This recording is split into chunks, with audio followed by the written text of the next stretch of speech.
Le Castres Olympique est un des clubs les plus mythiques du rugby français.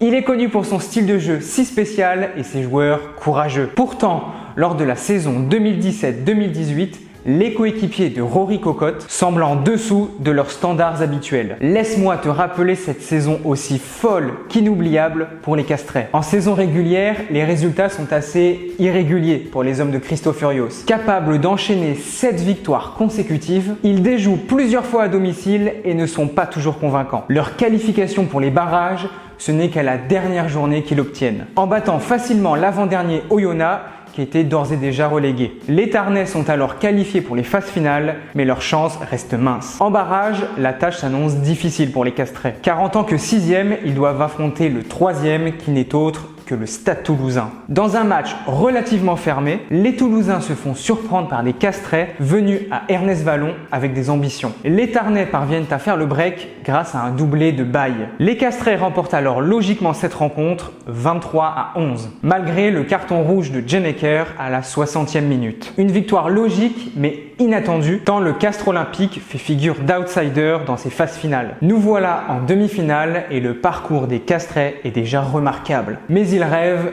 toujours plus grand. Pour atteindre la finale, ils doivent battre une équipe du Racing 92 en grande forme qui a terminé 2e de la saison régulière et qui s'est donc qualifié directement pour les demi-finales du top 14. Cependant, les Racingmen sont pris de court dès le début du match, avec un essai du Tongien Vaipoulou. Ils réussissent malgré tout à réduire la marque par le pied de Imhoff et Dupichot. Mais c'est bien le Castres Olympique qui est devant la pause, 14-6. La deuxième période est bien moins spectaculaire. Mais les Tarnais tiennent bon et défendent courageusement leur ligne. Les seuls points sont marqués par Urda Pileta qui anéantit les espoirs du Racing. L'arbitre siffle la fin du match et le Castres Olympique, 6e de saison régulière, se dirige en finale de top 14 après avoir impressionné lors des 2 derniers matchs. L'exploit devient alors possible pour les hommes de Christo Furios, mais le plus dur reste à faire. Pour la finale, les Castrais rencontrent le grand favori de la compétition, Montpellier. Les hommes de Verne-Cotter ont réalisé une saison presque parfaite. Premier de la saison régulière et largement victorieux du Loup en demi-finale, leur parcours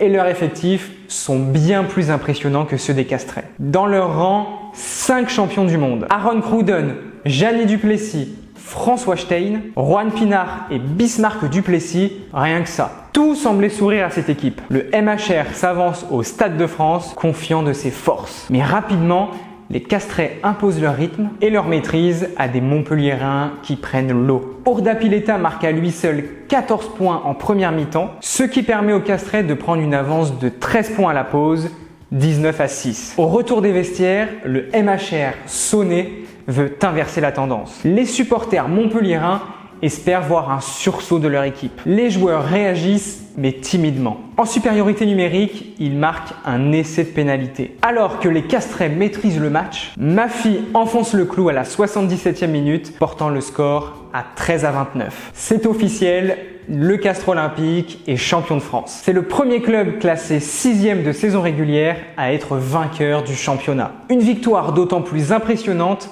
qu'ils ont battu les 3 premiers du top 14 en 3 semaines. Ce titre est le 5e bouclier de Brennus remporté par Castres. Maintenant, dis-nous en commentaire de quel exploit du rugby tu as envie qu'on parle en vidéo. Et bien sûr, tu peux nous retrouver sur tous les réseaux et à t'abonner à COP Rugby.